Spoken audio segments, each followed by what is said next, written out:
أعوذ بالله من الشيطان الرجيم بسم الله الرحمن الرحيم يا أيها الذين آمنوا كونوا قوامين لله شهداء بالقسط ولا يجرمنكم شنآن قوم على ألا تعدلوا اعدلوا هو أقرب للتقوى واتقوا الله إن الله خبير بما تعملون وعد الله الذين آمنوا وعملوا الصالحات لهم مغفرة وأجر عظيم والذين كفروا وكذبوا بآياتنا أولئك أصحاب الجحيم يا أيها الذين آمنوا اذكروا نعمة الله عليكم إذ هم قوم أن يبسطوا إليكم أيديهم فكف أيديهم عنكم واتقوا الله وعلى الله فليتوكل المؤمنون صدق الله العظيم.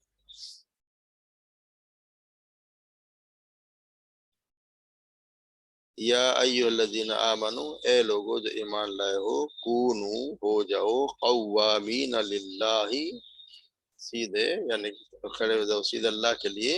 شہداء شہادت کے، اللہ کی شہادت کے لیے، بالقسط انصاف کے ساتھ، ولا یجرمنکم اور نہ تمہیں آمادہ کرے یا تمہیں مشتعل کرے، شنعان دشمنی، قوم کسی قوم کی، علی اس پر کہ اللہ تعدلو کہ تم انصاف نہ کرو، اعدلو انصاف کرو، عدل کرو، وہ اقربو وہ زیادہ قریب ہے، للتقوی تقوی کی یعنی پرہیزگاری کی، واتقوا اللہ اور اللہ کا توقع اختیار کرو یا اللہ سے ڈرو، ان اللہ خبیر بما تعملون اور اللہ بے شک اللہ تعالی خوب جاننے والا ہے اس کو جو تم کرتے ہو۔ وعد اللہ الذین آمنوا اور واللہ نے وعدہ کیا ہے، وعد اللہ اللہ نے وعدہ کیا ہے الذین آمنوا ان لوگوں سے جو ایمان لائے، وعملوا الصالحات اور جنہوں نے ایک اعمال کیے، لہم مغفرۃ و اجر عظیم کہ ان کے لیے ہیں، ان کے لیے مغفرت اور اجر عظیم، والذین کفروا اور وہ لوگ جنہوں نے کفر کیا، جو انکار کیا، وکذبوا بآیاتنا اور جنہوں نے اور جھٹلایا ہماری آیات کو، اولئک اصحاب الجحیم یہی وہ لوگ ہیں جو دوزخ والے ہیں۔ یا ایھا الذین آمنوا اے ایمان والو، اذکروا نعمت اللہ یا اللہ کی نعمت کو یاد کرو، علیکم جو اس نے تم پر کی، اذ ہم اذ جب ہم ارادہ کیا، قوم ایک قوم نے، ان یبسطوا کہ وہ بڑھائے، الیکم تمہاری طرف، ایدیہم اپنے ہاتھوں کو، وکف بس اس نے روک دیا، فکفا اس نے روک دیا، ایدیہم ان کے ہاتھوں کو، عنکم تم سے، واتقوا اللہ اور اللہ سے ڈرو، وعد اللہ اور اللہ ہی پر، فلیتوکل بس چاہیے کہ بھروسہ کریں یا توکل کریں، المؤمنون مومنوں کو، یعنی اللہ ہی پر چاہیے کہ بھروسہ کریں مومن۔ تو آج کی مختصر سے آیات ہیں، تھوڑا سا اس کو دیکھ لیتے تفصیل، یعنی مسلمانوں سے خطاب کیا جا رہا ہے کہ جس طرح انہوں نے کس طرح معاشرے کی تشکیل دینی یا حکومت کا کام جو ہے وہ کس طرح چلانا چاہیے، یا ذاتی حیثیت میں بھی، اور جو حکومتی ادارے ہیں یا انصاف جو اس کو کس طرح قائم کرنا چاہیے، دونوں کے لیے اس میں نصیحتیں ہیں، دونوں کو مخاطب کر کے، یعنی ہے ایسا مہیا ساری یہاں پہ خطاب جو ہے وہ مسلمانوں سے ہی ہے کہ یہ اللہ تعالیٰ مومنوں کو حکم دے کہ اس کے تمام حقوق ادا کرتے رہیں، قوامین بالقسط یعنی کہ وہ انصاف کی خاطر قائم رہنے والے بن جائیں، حق کی گواہی دیتے رہیں، اور کسی قوم کے دعوت نے اس بات پر آمادہ نہ کر دے کہ اس پر نا انصافی کرنے لگ جائے، کہ یہ نہ ہو کہ جس قوم سے ہم نے ساتھ ظلم کیا تو ہم بھی اس کے ساتھ ظلم کرنے لگ جائیں۔ تو یہاں پر بہت زور دیا گیا ہے کہ شہادت جو ہے وہ سیدھی ہونی چاہیے، انصاف کے ساتھ ہونی چاہیے۔ آپ سے فرمایا کہ کیا میں تمہیں کبیرہ گناہوں میں سے بڑے گناہ نہ بتاؤں؟ ہم نے عرض کی کہ جی ہاں اے اللہ کے رسول، آپ نے فرمایا اللہ کے ساتھ شرک کرنا والدین کے ساتھ نافرمانی کرنا، یہ فرما کر آپ سیدھے بیٹھ گئے، حالانکہ اس سے پہلے آپ ٹیک لگائے ہوئے تھے۔ پھر آپ نے فرمایا خبردار جھوٹ بولنا اور جھوٹی گواہی دینا، خبردار جھوٹ بولنا اور جھوٹی گواہی دینا۔ پھر آپ برابر ان الفاظ کو دہراتے رہے یہاں تک کہ میں نے اپنے دل میں کہا کہ شاید آپ خاموش نہیں ہوں گے۔ تو یہ اللہ تبارک و تعالیٰ کے جھوٹ بولنا بہت بڑی۔ اس کو بند کر دیں، آواز آ رہی ہے آپ کو؟ سید نعمان بن بشیر بیان کرتے ہیں کہ میرے والد نے مجھے کچھ مال عطیہ دیا، کچھ آتا ہے کہ انہیں غلام دیا، اور میری والدہ عمرہ بن رواحہ نے کہا کہ میں تو اس وقت تک خوش نہ ہوں گی جب آپ رسول اللہ صلی اللہ علیہ وسلم کو گواہ نہ بنا لیں۔ میرے والد آپ سے خدمت میں اس مقصد کے لیے حاضر ہوئے تو آپ نے فرمایا کیا تو اپنی اولاد کو تم نے اپنی دوسری اولاد کو بھی اسی طرح کا عطیہ دیا ہے؟ تو نے کہا کہ نہیں۔ تو آپ نے فرمایا اللہ سے ڈرو اور اپنی اولاد میں عدل قائم کرو۔ نعمان رضی اللہ عنہ کہتے ہیں کہ میرے والد نے واپس آ کر اپنا وہ جھبا جو مجھے دیا تھا واپس لے لیا۔ تو اس ہے ویسے اس آیت ہمارے سامنے بہت زیادہ اہمیت رکھتی ہے کہ اس سے معاشرے میں عدل قائم کرنے کا اصل میں حکم ہے کہ معاشرے میں عدل قائم کیا جائے۔ تو انسان اپنے یہاں سے کرے گا اپنے ذات سے، اصل میں تو انسان کی فطرت میں انصاف پسند ہے، ہر انسان یہ چاہتا ہے کہ میرے ساتھ انصاف کیا جائے، تو دوسرے کے ساتھ انصاف کیا جانا چاہیے۔ آج کل بھی ہمیں کہیں سے نا انصاف نظر ہم کہتے ہیں انصاف نہیں ہو رہا،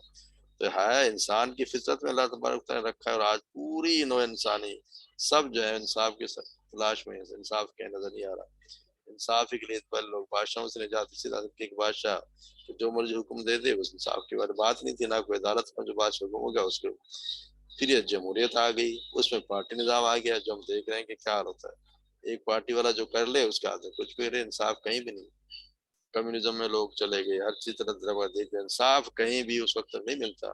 جب تک آپ اسلام اللہ تبارک و تعالیٰ کے احکامات کو پوری طرح نافذ نہیں کرتے۔ العدل جو ہے وہ اللہ کی ذات ہے، اور جس کا دیا وہ نظام ہی عادلہ نظام ہے۔ جو اللہ تبارک و تعالیٰ نے نظام دیا ہے وہی ایک عادلہ نظام ہے، وہی عدل ہے، اس کے مطابق کام ہوگا، عدالتیں کام کریں گی تو ہی انصاف ہوگا، ورنہ یہ اسی طرح ہوگا جس طرح آج خواری ہو رہی۔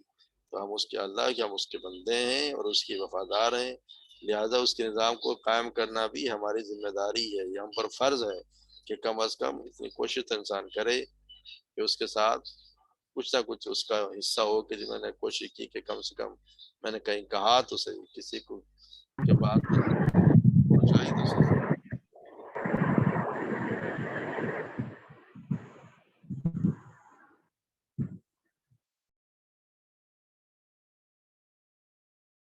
تو انصاف کے لیے کچھ نہ کچھ انسان کو کوشش کرنی چاہیے، کم سے کم جو انصاف کا نظام ہے کم سے کم اس کو دل میں برا تو سمجھا جائے کہ جو انصاف ہو رہا ہے قرآن اور سنت کے خلاف، تو اس کو کم از کم انسان اپنے دل میں برا تو سمجھے، ان کی حمایت تو نہ کرے۔ آپ کی آواز آ رہی ہے اس سے بہت زیادہ فون سے؟ ہم آگے بولتے ہیں والی یجرمنکم شنآن قوم الا تعدلوا، وہ تمہیں اتنا اشتعال کوئی کسی قوم کی دشمن نہ دلا دے کہ تم عدل نہ کر سکو، تو اس کو یہ بھی مانا کیا کہ اتنا تمہارا کوئی اسی مادہ تمہیں کسی قوم کی دشمن نہ کر دے کہ تم اس پہ انصاف ہی نہ کرو۔ تو اعدلوا، انصاف کرو، وہ اقرب للتقوی، یہ زیادہ تقوی کی پرہیزگاری کے زیادہ قریب ہے، یعنی انصاف کرنا، انصاف کرے گا تو فطر وہ انسان پرہیز متقی ہوگا تو پھر انصاف بھی کرے گا، یہ انصاف کے زیادہ قریب ہے۔ متقی انسان کے لیے انصاف، متقی انصاف کرے گا تو وہ متقی بھی ہوگا، وہ اقرب للتقوی واتقوا اللہ، اور اللہ کا تقوی اختیار کرو، تو اللہ تبارک و تعالیٰ تو جو تم کرتے ہو اسے پوری طرح باخبر ہے۔ کوئی انسان چاہے چھپ کے کام کرے یا ظاہر کام کرے، ہر کام کرے جو اس کے دل کی بات ہے اللہ تبارک تو وہ بھی جانتا ہے، تو اللہ تبارک تعالیٰ ہر چیز سے باخبر ہے جو تم کرتے ہو۔ اور پھر جو یہ کام کرتے ہیں، جو تقوی اختیار کرتے ہیں یا انصاف قائم کرتے ہیں اور اللہ تعالیٰ کے دیے ہوئے حکموں کے مطابق چلتے ہیں، اپنی زندگی گزارتے ہیں، یا کم از کم اپنے گھر میں تو انصاف کرے انسان، اپنے خاندان میں تو انصاف کی کوشش کرنی چاہیے، ان کے لیے اللہ تبارک تعالیٰ نے پھر اللہ کا وعدہ ہے ان لوگوں کے لیے جو ایمان بھی لائے اور عمل صالح کیے۔ عمل صالح کا کیا عمل وہی ہے، عمل صالح اللہ کے پاس قبولیت، اعمال کی قبولیت کی وہی ہے کہ اللہ کے بتائے ہوئے طریقے کے مطابق کیا جائے، اور آپ صلی اللہ علیہ وسلم نے جس طرح کروایا اس طرح کیا جائے، وہ ایک قبولیت انصاف کسی کے نیک عمل کا کرنا اللہ کا بتایا ہوا ہو اور آپ صلی اللہ علیہ وسلم کا اسی طرح سنت کے مطابق کیا ہوا عمل نیک عمل ہے۔ تو جو لوگ ایمان لائے جو نے اس طرح کے اعمال کیے ان کے لیے اللہ تعالیٰ نے مغفرت بھی ہے اس کے لیے، اور اجر عظیم، مغفرت بھی ہے اور اللہ کی طرف سے اجر عظیم بھی ہے۔ مگر ساتھ ہی ان لوگوں کے لیے جنہوں نے کفر کیا اور اللہ کی آیات کو جھٹلایا، جنہوں نے کفر کیا اور ہماری آیات کو جھٹلا دیا، یہی وہ لوگ ہیں جو اصحاب الجحیم، اصحاب الجحیم یعنی دوزخ والے ہیں، اصحاب والے اور یہ جحیم دوزخ والے، وہی لوگ ہیں جو دوزخ والے۔ پھر اللہ تبارک و تعالیٰ کا آگے یاد دلا رہے ہیں کہ تم یاد کرو یا ایھا الذین آمنو اذکروا نعمت اللہ علیکم، میری نعمت کو یاد کرو، اذ ہما جب ارادہ کیے قوم نے ان یبسطوا کہ وہ ہاتھ بڑھائے علیکم ایدیہم اپنے ہاتھوں کو تمہاری طرف، وکفا بس اس نے روک دیا ان کے ہاتھوں کو تم سے، یعنی کہ ان کی قوم نے ارادہ کیا آپ پہ زیادتی کرنے کی، مگر اللہ تبارک و تعالیٰ نے ان کے ہاتھوں کو روک دیا۔ اس کی کئی آیات کچھ میں چاہتا ہے کہ ایک قبیلے نے آپ صلی اللہ علیہ وسلم کو دعوت دی اور خاص صحابہ کرام کے ساتھ نیت ان کی یہ تھی کہ وہ آئیں گے تو ان کو ہم قتل کر دیں گے، اگر آپ صلی اللہ علیہ وسلم کو وحی کے ذریعے بتا دیا گیا، اگر آپ صلی اللہ علیہ وسلم وہاں نہیں گئے تو اس کے بھی آتا ہے۔ بس یہ بھی ہے کہ جس طرح فتح مکہ میں وہ حدیبیہ کے مقام پر بھی جیسے کہ بہت سے اس وقت بھی لوگ آئے اور اللہ تبارک تعالیٰ ان کو کافروں کو آپ سے لڑائی سے روک دیا گیا۔ اسی طرح سیدنا جابر بیان کرتے ہیں کہ آپ صلی اللہ علیہ وسلم نے ایک جگہ آرام فرمانے کے لیے پڑاؤ کیا اور صحابہ کرام درختوں کے سائے کی تلاش میں پوری وادی میں پھیل گئے۔ نبی صلی اللہ علیہ وسلم نے بھی ایک ببول کے درخت کے نیچے قیام فرمایا اور اپنی تلوار اس درخت میں لٹکا دی۔ جابر رضی اللہ عنہ نے بیان کیا ہے کہ ابھی تھوڑی دیر ہمیں سوئی ہوئی تھی کہ رسول اللہ صلی اللہ علیہ وسلم نے ہمیں پکارا، ہم جب خدمت میں حاضر ہوئے تو آپ صلی اللہ علیہ وسلم کے پاس ایک دیہاتی بیٹھا ہوا تھا۔ آپ صلی اللہ علیہ وسلم نے اس شخص نے فرمایا، اس شخص نے میری تلوار مجھی پر سونت لی تھی، میں اسے سویا ہوا تھا، میری آنکھ کھلی تو میری ننگی تلوار اس کے ہاتھ میں تھی، اس نے مجھ سے کہا تمہیں میرے ہاتھ سے کون بچائے گا؟ میں نے کہا اللہ، اب دیکھو یہ بیٹھا ہوا ہے۔ پھر آپ صلی اللہ علیہ وسلم نے اسے کوئی سزا نہیں دی، اسے چھوڑ دیا۔